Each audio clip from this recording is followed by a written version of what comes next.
jump in to the first project. Okay, let's go over here and we're going to grab our initials. We're going to grab R for Ryan and we're going to grab T for Tyndale. Okay, R for Ryan, T for Tyndale. Let's make it a little bit bigger. And here is project number 1 for your students to try. We are going to choose the initials in our name and we're going to have each letter do something different, okay? Some of the options inside those educator cards, teachers, are to have a letter change color, turn in a circle. You could have the letter grow or shrink, get bigger or smaller. You could have the letter say something. You could have the letter glide around the screen. Totally up to you. An extension to this, teachers, is to have your students code the whole letter, or rather all the letters of their first name, R-Y-A-N, or they could code the letters in Google, and you could have students make a Google Doodle. So they could grab a Google, and they could have the letters do something funky, all right?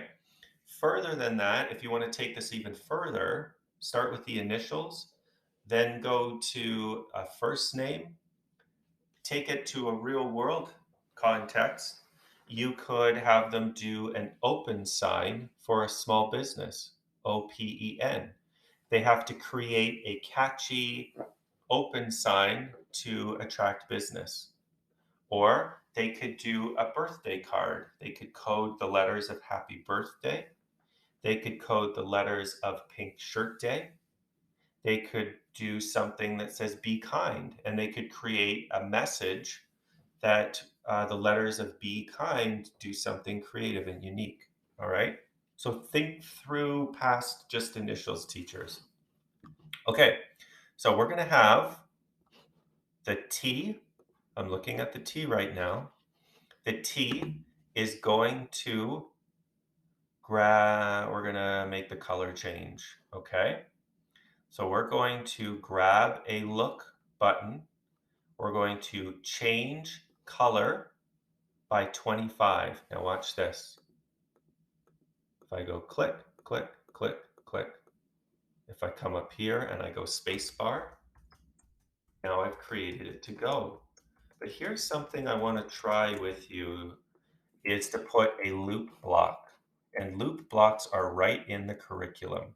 At least in Ontario, we have a coding curriculum as part of math that we need to follow.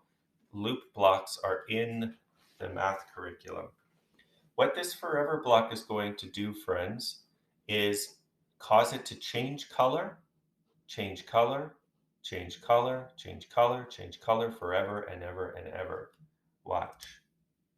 So there we go.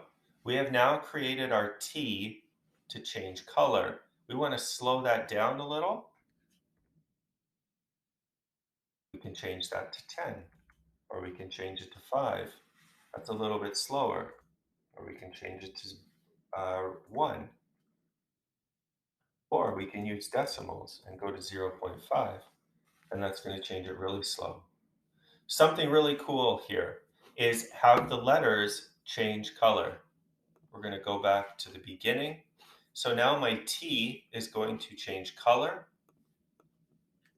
And I want my O, or my R rather, to do something a little bit different. So we're going to have it spin in a circle. So we're going to grab the space bar. We're going to grab the turn block. And we're going to turn it. Well, we'll just pause that for a second.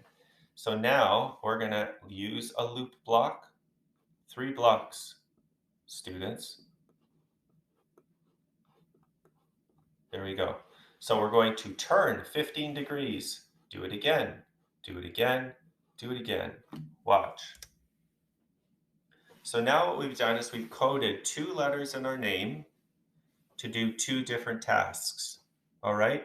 I have done this with grade 3s, and I've done this with grade 8s, 8th graders. Primary class and I've done it with middle school students. So it's a very accessible and even easy activity to begin with. All right, we're going to bring this back to 90. Now, let's think about a real world opportunity here. Let's go to an open sign. All right, and we will finish off today's activity with this open sign.